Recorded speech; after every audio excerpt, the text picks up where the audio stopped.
Japan ने America को बड़ा झटका दिया है। ट्रेड नेगोशिएटर का यूएस दौरा रद्द किया गया। और प्रधानमंत्री नरेंद्र मोदी के जापान दौरे के बीच ये बड़ी खबर आई है। वज़ीर-ए-आज़म नरेंद्र मोदी जो हैं वो जापान पहुंच गए हैं और इम्पोर्टेंट डेवलपमेंट ये है। Well, this is a perfect timing in the sense that both India and Japan have mutually same headache. Basically Narendra Modi साहब जो हैं वो जापान और चाइना के विजिट पे गए हैं और इसमें भी सिग्नलिंग है। After India, Japan's big trade deal snapped to the US, Japan has called off trade deal visit to the US. Make in India में जापान एक बड़ा सहयोगी देश है। गुजरात में जापान की निप्पॉन स्टील 1500 करोड़ रुपए का निवेश कर रही है। वो एक बुलेट ट्रेन जो है उसकी मैन्युफैक्चरिंग का एग्रीमेंट साइन करेंगे जापानीज गवर्नमेंट के साथ, जो मैन्युफैक्चरिंग भारत के अंदर होगी। आपको पता है कि इंडिया का एक मेक इन इंडिया जो कॉन्सेप्ट है। Let's go into what they can cooperate on. What are the two sides looking to strengthen in terms of both trade and defense? अब जापान से इंडिया के ताल्लुकात अगर आप देखें तो उसकी एक लंबी हिस्ट्री है। So obviously there are lots of things that India and Japan have in common which they can cooperate to basically ward off their headaches. Suzuki Motors ने गुजरात में 35,000 करोड़ रुपए के नए प्लांट की घोषणा की है। उसमें उन्होंने काफी ज्यादा इंटरनेशनल कम्युनिटी को एंगेज कर लिया है कि अब आप इंडिया के अंदर इन्वेस्टमेंट।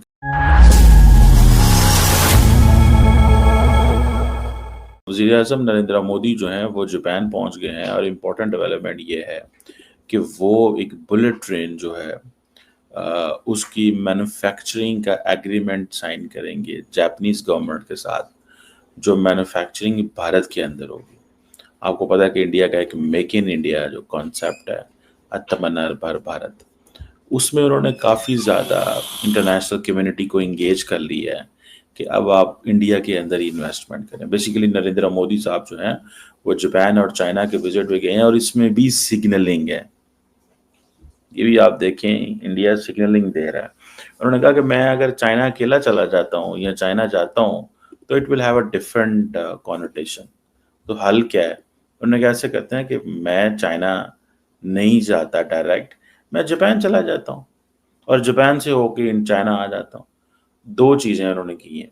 एक तो ये किया कि ये इम्प्रेशन छोड़ा कि जनाब हम जो अपना वेस्ट है, वेस्टर्न वर्ल्ड को नहीं छोड़ रहे, हम हमारे वेस्ट के साथ बहुत अच्छे ताल्लुकात हैं। And Japan represents western world, Japan is a part of the western world. तो कहते हैं वो तो ठीक है, वो तो हम चल रहे हैं, उनके साथ तो चल रहे हैं, हम उनको इग्नोर नहीं कर सकते, ठीक है। और दूसरा ये मैसेज किया है चाइना को कि भाई मेरे पास एक बड़े प्लेयर है जो तुम्हारा मेन कॉम्पिटिटर है, चाइना, जापान तीसरी बड़ी इकॉनमी है, चौथी बड़ी इकॉनमी है, और आज भी हमारे उनके साथ बहुत बहुत अच्छे ताल्लुकात हैं। तो मेरे लिए ज़्यादा वो अहमियत है ना कि चाइना अहमियत रखता है।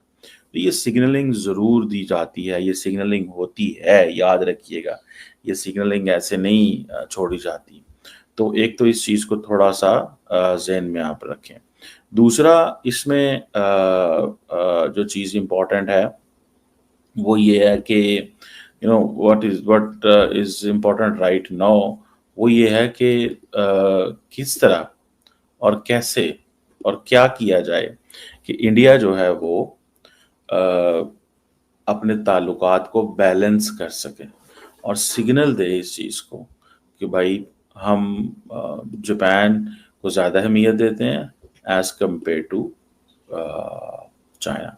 लेकिन चाइना यात्रा पर इसके बाद जाना तो है, चाइना से वो ख़त्म तो नहीं हो सकता। चाइना वैसे ही वो जा रहे हैं नरेंद्र मोदी, और अभी वो क्या कह रहे हैं, अभी अमेरिका में उन्होंने कहना शुरू कर दिया जनाब कि Narendra Modi is cozying up with the authoritarians. Narendra Modi is cozying up with the authoritarians. इसका मतलब क्या है? इसका मतलब ये है कि ये चाइना और रशिया और इन जगहों ज़्यादा जाएंगे अब। और अब अगर आप जापान से इंडिया के ताल्लुकात अगर आप देखें तो उसकी एक लंबी हिस्ट्री है।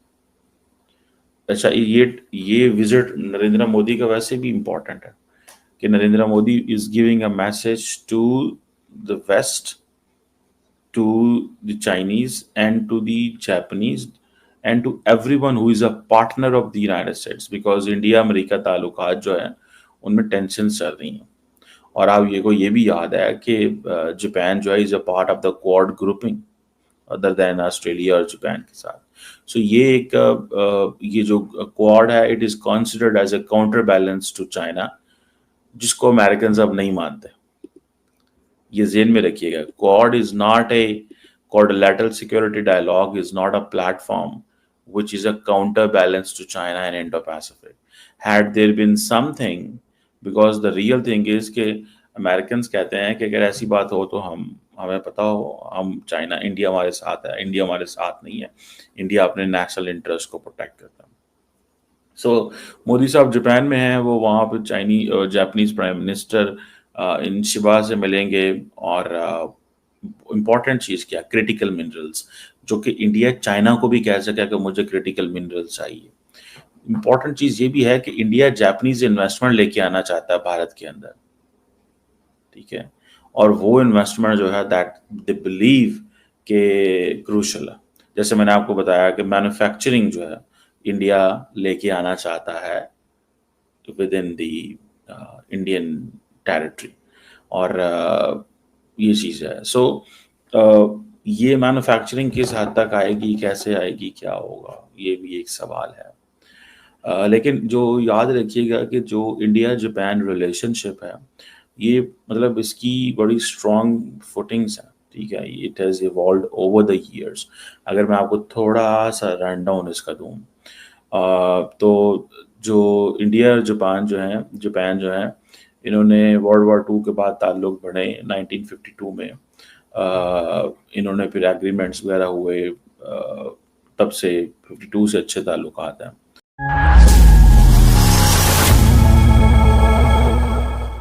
जय हिंद दोस्तों, और स्वागत है आपका रिपब्लिक स्पेशल के इस नए एपिसोड में।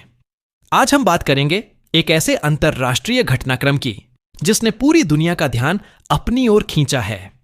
हाल ही में अमेरिका द्वारा लगाए गए 50% आयात शुल्क के फैसले को लेकर कई देशों ने आपत्ति जताई थी, और अब जापान ने भी इस पर कड़ा रुख अपनाते हुए अमेरिका में होने वाले 547 अरब डॉलर के बड़े निवेश पैकेज को रोक दिया है।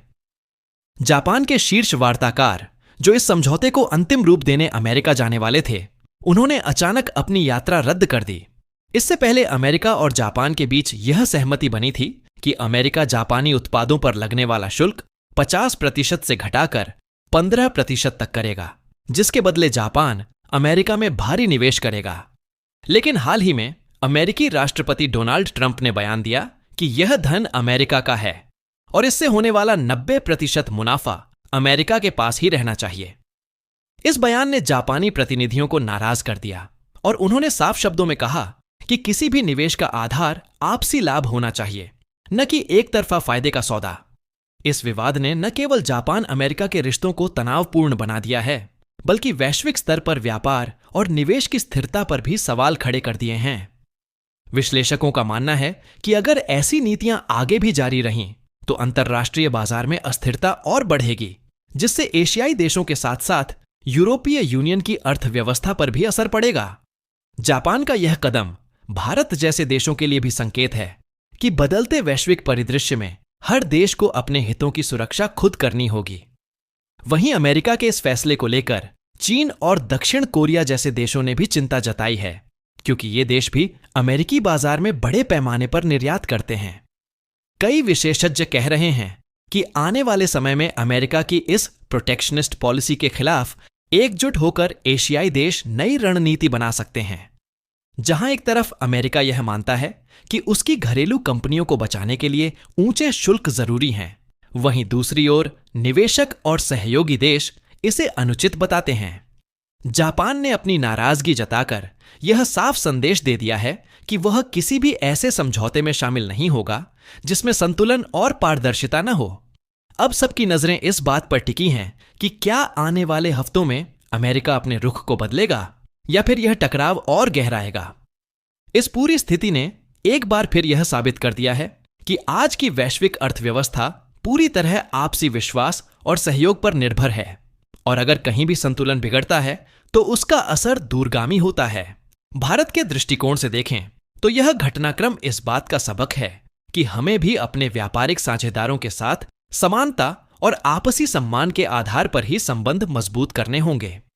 दोस्तों, यह मुद्दा केवल आर्थिक नहीं है, बल्कि कूटनीतिक और राजनीतिक भी है, क्योंकि बड़ी शक्तियों की नीतियां सीधा असर छोटे और विकासशील देशों पर डालती हैं। ऐसे में भारत जैसे देश को चतुराई और विवेक के साथ अपनी रणनीतियां बनानी होंगी। आने वाले दिनों में यह देखना दिलचस्प होगा कि क्या जापान और अमेरिका अपने मतभेद सुलझा पाएंगे या यह विवाद वैश्विक आर्थिक तनाव को और गहरा देगा।